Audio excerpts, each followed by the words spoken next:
Benang merah ajaran setia hati.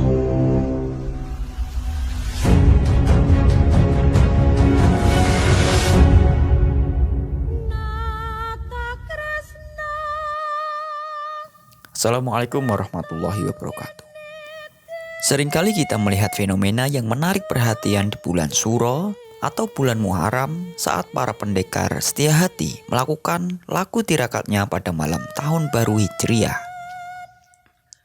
Ajaran luhur yang diwariskan oleh orang-orang alim, orang-orang yang taat kepada Tuhannya, dan orang-orang yang dapat mengenal siapa dirinya dan siapa Tuhannya, serta orang-orang yang sudah tercapai atau manunggaling kawula Gusti mewariskan sebuah ajaran adiluhung yang dalam ini dikemas dengan ajaran budaya silat Joyo Gendilo Cipto Mulyo dengan berkumpul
Selanjutnya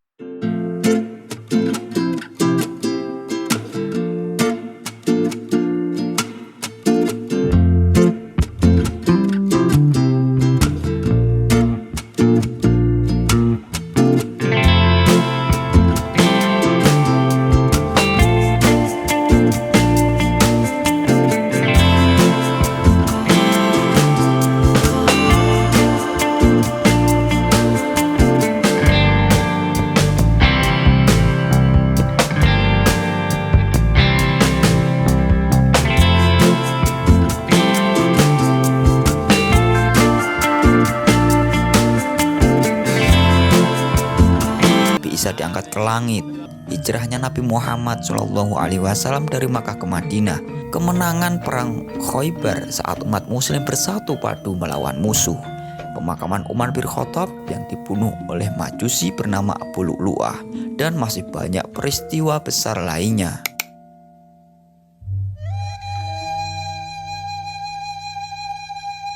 Dalam sejarah panjang bulan Suro atau bulan Muharram, Ki Ageng Surodibiryo yang sebagai seorang bangsawan dan seorang santri yang memiliki guru dan memiliki banyak ilmu sangatlah tidak afdol jika mengesampingkan ajaran tasawuf atau ajaran sufistik yang beliau terima dari Datuk Rajo Batuah pada waktu belajar di Pulau Sumatera. Sedulur Tunggal Kecer atau bisa disebut dengan saudara seperguruan adalah suatu ajaran sosial budaya sekaligus spiritual yang dibawanya melalui banyak laku dan tirakat. Dikemas untuk dibawa pulang setelah beliau mengembara lalu digunakan untuk berdakwah dengan ajaran adiluhung yang beliau dapat. Ajaran setia hati yang memiliki makna begitu sangat luas, lalu memiliki rutinitas tersendiri pada waktu bulan Suro atau 1 Muharram, membuat berbagai macam makna untuk pribadi seorang ishawan untuk melakukan riyadhah demi mengenal dirinya dan Tuhannya. Lantaran ajaran setia hati ini, semua ishawan tirakat untuk merefleksikan diri menjadi lebih baik dan merenung dengan adat yang telah diajarkan atau diwariskan pada leluhur setia hati, yaitu Ki Ageng Surodibiryo. Bulan Suro yang identik dengan laku tirakat, suasana mistis, terbukanya tabir gaib, dan banyak peristiwa lainnya dianjurkan untuk berdoa dan tidak melakukan suatu perbuatan-perbuatan personal agar tidak terjadi sesuatu pada hari itu atau pada kemudian hari dengan tanpa rasa ingin menakut-nakuti. Ajaran luhur Jawa juga diterapkan oleh Ki Ngabei Surodibiryo dalam mengemas ajaran setia hati, memasukkannya unsur-unsur kebudayaan Jawa untuk dijadikan sebuah patokan dalam menjalankan hidup. Sebagaimana seorang isyawan akan tidak asing dengan falsafah Jawa yang berbunyi memayu hayuning bawono, di mana kita semua diajarkan untuk memperindah-indahnya dunia, membuat dunia yang elok menjadikannya lebih elok lagi melalui ajaran Ki Ageng Surodibiryo yang didapat dari para gurunya.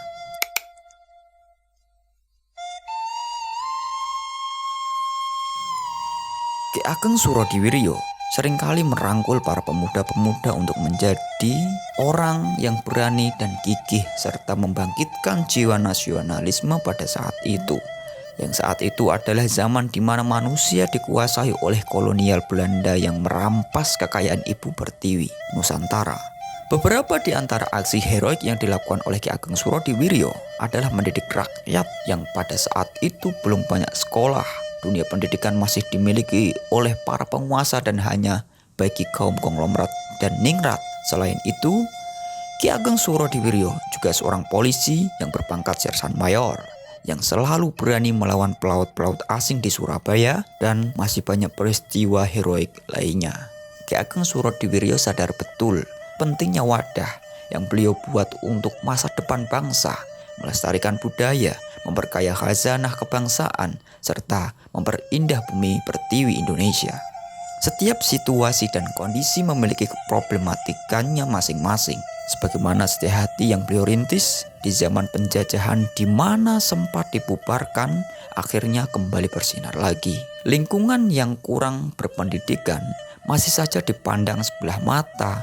Bahkan masa itu adalah masa di mana sulit sekali untuk memberikan ilmu dan pengetahuan kepada sembarang orang, karena pola hidup dan pola pikir yang masih belum bisa dipertanggungjawabkan, keterbelakangan mental dan kolonial semakin memporak-porandakan. Akan tetapi, lambat laun masyarakat Jawa mulai tersadarkan akan kolonialisasi yang mulai meresahkan bangsa, sehingga langkah berikutnya adalah mencari dan menciptakan momentum untuk berbuat yang lebih baik dan lebih berani, yaitu melawan penjajahan.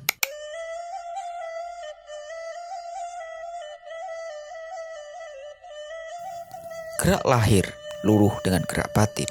Gerak batin tercermin oleh gerak lahir. Falsafah atau moto setia hati yang dipegang setiap eshawan untuk menjalankan kehuripan.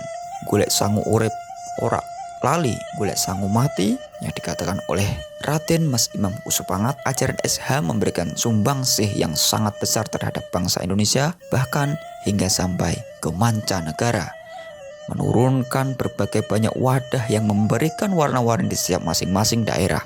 Ajaran setia hati yang menjadi tonggak awal berkembangnya aliran-aliran yang lain tetap tidak melupakan siapa yang telah membawanya. Pencak silat yang menjadi dasar untuk noto lahir, sedangkan ajaran setia hati menjadi pondasi untuk noto batin. Tatuam Asi adalah berikutnya. Sebagai jawaban atas pertanyaan seorang putri yang beliau pinang, juga menjadi prinsip untuk ber-SH. Ki Ageng Surodewiryo tidaklah sembrono dalam mendapatkan ilmu dan mengembangkannya. Orang-orang hebat, orang-orang alim, orang-orang saleh, orang-orang linuwih beliau datangi demi untuk menjadi diri yang lebih baik dan mewujudkan cita-cita yang luhur. Raja Kenanga Mangga Tengah atau bisa disebut dengan Nyoman Ida Gempol adalah guru kebatinan Ki Ngabei Surodewiryo yang menuntun beliau untuk bisa menjawab pertanyaan putri dari guru tasawuf.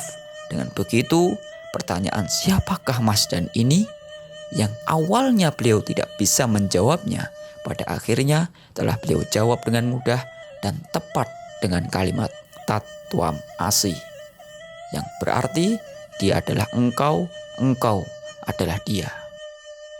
Setiap insan setia hati tidaklah lepas dari ajaran adiluhung Jawa, ajaran luhur yang dibawa Ki Ageng Surodewiryo untuk mengemban suatu amanah yang besar yang beliau bertanggungjawabkan. Seorang alim, seorang yang saleh tidaklah lepas dari laku tirakat untuk melakukan atau menentukan sesuatu, lebih-lebih pula untuk jangka panjang kepada umat manusia. Lalu saat ini semuanya tinggal melakukan dan menikmati hasil yang telah beliau berikan kepada anak cucunya. Akan tetapi, jika jiwa masih saja tetap ternodai oleh nafsu amarah, alwamah dan sufiyah, akan tetap saja menjadi insan yang jauh dari nafsu mutmainnah. Nafsu yang sanggup menahan dan mengontrol diri, di mana setiap individunya dapat mewarnai lingkungan sekitar dengan kebijaksanaan. Dengan ilmu yang dimiliki, dengan kearifan yang ia ciptakan itu akan memberikan cahaya layaknya lilin yang menyala di malam hari. Cahaya akan tetap ada meskipun kegelapan malam menyelimuti. Tabir kehidupan akan terus berlangsung, namun cita-cita luhur akan semakin melambung. Surodiro Joyo Diningrat, lebur Dining Pangestuti. Segala sifat keras hati, picik, angkara murka hanya bisa dikalahkan dengan kebijaksanaan, kelembutan, dan kesabaran. Wassalamualaikum warahmatullahi wabarakatuh.